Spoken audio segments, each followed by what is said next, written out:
things happening here at the Ducket booth. I get a lot of questions on what setup that I use for when I'm frogging, and some of the, the line, the reel, speed of the rod, speed of the reel, and the size frog I use. So I'm going to talk to you a little bit about the basics of what I like to throw when I'm frog fishing. And I usually start off with my 7-foot medium heavy action. You like the high speed reel, 7-to-1 gear ratio, which is our 360R. And my signature rod is 7-foot medium heavy action Terex frogging rod.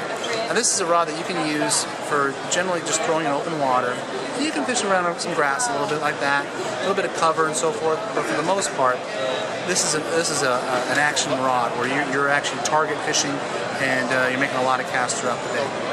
My second rod that I use is a 7.2 medium heavy action, also made by Duck. A little bit longer rod, a little bit longer cast, where you're fishing areas of pads, broken up sparse hydrilla, or just vegetation in general. It can be tules, it can be anything, or around docks, any type of structure that could have shade and cover for the bass. Same setup, 7-to-1 gear ratio reel, 7-to-1 360R, getting the power, getting a lot of line to gather up. Sunline, I use 80-pound braid on all of my stuff, so I know that there's not going to be any failure.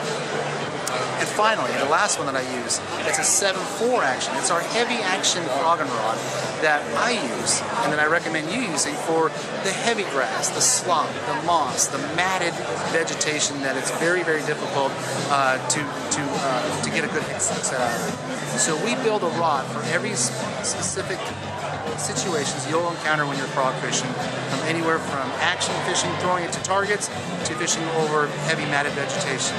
And the great thing about these rods, you can use them also for other techniques. You can use them for a bladed bait, you can use for a football jig, you can use them for a buzz bait, a topwater, whatever you want to use. That's the beauty of these rods.